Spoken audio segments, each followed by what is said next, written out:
Hello friends, எல்லாருக்கும் வணக்கம். Welcome back to Tamil news channel.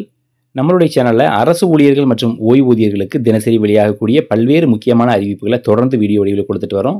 அந்த வரிசையில் இன்றைய தினம் அரசு ஊழியர்களுக்கு 8வது ஊதிய குழு அமல்படுத்தப்பட்ட பிறகு 3 மாதத்திற்கு ஒரு முறை டிஏ உயர்வு அப்படின்ற பற்றின ஒரு சூப்பரான அப்டேட் வெளியாகிருக்கு. அது என்ன அப்டேட் அப்படின்ற பற்றின ஃபுல் டீட்டெயில்ஸை வீடியோவில் தெரிஞ்சுக்கலாம். வீடியோவை ஸ்கிப் பண்ணாமல் முழுமையாக பாருங்கள். வீடியோ பயனுள்ளதாக இருந்துச்சுன்னா மறக்காமல் லைக் பண்ணுங்கள், உங்களுடைய நண்பர்களுடனே ஷேர் பண்ணிக்கோங்க. இதுபோல் தினசரி வெளியாகக்கூடிய பல்வேறு முக்கியமான அறிவிப்புகளை மிஸ் பண்ணாமல் தெரிஞ்சுக்க நம்ம சேனலை சப்ஸ்கிரைப் பண்ணிக்கோங்க. வாங்க வீடியோக்குள்ளே போகலாம். மத்திய அரசினுடைய பல்வேறு துறைகளையும் பணிபுரிந்து வரக்கூடிய அரசு ஊழியர்கள் மற்றும் ஓய்வூதியர்களுக்கு கடந்த 2 வாரங்களுக்கு முன்னதாக நீண்ட நாளாக எதிர்பார்த்திருந்த ஒரு கோரிக்கை பற்றின அறிவிப்பு வெளியாச்சு. அதாவது 8வது ஊதிய குழு அமைப்பதற்கான ஒப்புதலை பிரதமர் அவர்களும் மத்திய அமைச்சரும் கொடுத்திருக்கிறதா மத்திய மந்திரி அதிகாரப்பூர்வமாக அறிவிச்சிருந்தாங்க. அப்போது முதலே பார்த்தீங்கன்னா பல்வேறு ஊகங்கள், அதாவது 8வது ஊதிய குழுவில் எவ்வளோ ஊதியம் உயர வாய்ப்பு இருக்குது, ஓய்வூதியம் எவ்வளோ உயரம், அதே போல் ஃபிட்மெண்ட் ஃபேக்டர் எவ்வளோ இருக்குது, இந்த மாதிரி பல்வேறு ஊகங்கள் நம்ம பார்க்க முடியுது. ஸோ இதெல்லாம் ஒரு புறம் இருக்க, தற்பொழுது மத்திய அரசு ஊழியனுடைய மிக முக்கியமான கோரிக்கை, அதாவது பொதுவாக 7வது ஊதிய குழுவின் பரிந்துரையில் பார்த்தீங்கன்னா ஒவ்வொரு 6 மாத காலத்திற்கும் டிஏவை இன்க்ரீஸ் பண்ணி வழங்கணும், அவ்வப்போது இருக்கக்கூடிய இந்த விலைவாசி உயர்வு குறியீட்டுக்கு அடிப்படையில் வந்துட்டு இந்த டிஏவை உயர்த்தி வழங்கணும் அப்படின்ற மாதிரியான ஒரு பரிந்துரை செஞ்சுருந்தாங்க. அதுதான் கடந்த 10 ஆண்டுகளாக வந்துட்டு அந்த டிஏவும் 6 மாதத்துக்கு உயர்த்தி வழங்கிட்டு வர்றாங்க.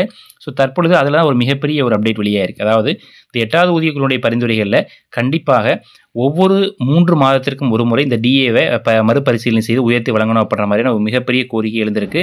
ஸோ இது தொடர்பாக கூட்டமைப்பினுடைய பொதுச் செயலாளர் திரு SP யாதவ் அவர்கள் மத்திய அமைச்சரவை செயலாளருக்கு எழுதியிருக்கக்கூடிய கடிதத்தில் அரசு ஊழியர்கள் மற்றும் ஓய்வூதியர்கள் பெறக்கூடிய டிஏ மற்றும் டிஆரில் இந்த கணக்கீட்டில் வந்து புதிய ஒரு முறையை கொண்டு வரணும் அப்படின்னு சொல்லியிருக்காங்க. அது மட்டும் இல்லாமல் இந்த டிஏ கால்குலேஷன் மெத்தடில் ஒரு சமத்துவமின்மை இருக்கிறதாகவும் குறிப்பிட்டிருக்காங்க. அதாவது அரசு வங்கிகள் உட்பட பிற பொதுத்துறை பிரிவுகளில் பணிபுரியக்கூடிய அந்த ஊழியர்களுக்கான டிஏ கால்குலேஷன் மெத்தடை மத்திய அரசு ஊழியர்களுடைய இந்த கால்குலேஷன் மெத்தடோட கம்பேர் பண்ணும்போது ஒரு பெரிய அளவு டிஃபரன்ஸ் இருக்கிறதாகவும், ஸோ இதன் மூலமாக மத்திய அரசு ஊழியர்கள் கிட்டத்தட்ட ஒவ்வொரு 6 மாத காலத்திற்கும் 0.9% அதாவது கிட்டத்தட்ட 1% அகவலைப்படி உயர் இழந்து வர்றாங்க அப்படின்ற மாதிரி ஒரு குறிப்பிட்டு சுட்டி காமிச்சிருக்காங்க. ஸோ அந்த அடிப்படையில் பார்க்கும்போது ஒவ்வொரு 6 மாத காலத்திற்கு 1% அப்படின்னா ஒரு இயர்லி 2% உங்களுக்கு வந்துட்டு இந்த அகவலைப்படியில் ஒரு வேரியேஷன் இருக்குது. அதாவது இந்த பொதுத்துறை நிறுவனங்களை பணிபுரியக்கூடியவங்களை விட கிட்டத்தட்ட வருஷத்துக்கு 2% அகவலைப்படி உயர்வை மத்திய அரசு ஊழியர் இழந்துட்டு வர்றாங்க அப்படின்ற மாதிரியும் அந்த கடிதத்தில் குறிப்பிட்டிருக்காங்க.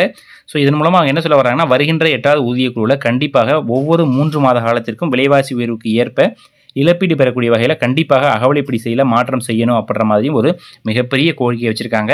ஸோ இது தொடர்பாக கண்டிப்பாக வருகின்ற 8வது ஊதிய குழுவுடைய பரிந்துரைகள் பொதுவாகவே வந்துட்டு ஒரு குழு அமைக்கிறாங்க, புதிய குழு அமைக்கிறாங்கன்னா அவங்க வந்துட்டு அரசு ஊழியர் சங்கங்கள்கிட்ட பெரிய பெரிய பொதுத்துறை ஊழியர்களுடைய சங்கங்கள் அனைவருமே வந்து ஒரு கருத்து கேட்பு நடத்தி அதுக்கப்புறமா தான் பரிந்துரை செய்வாங்க.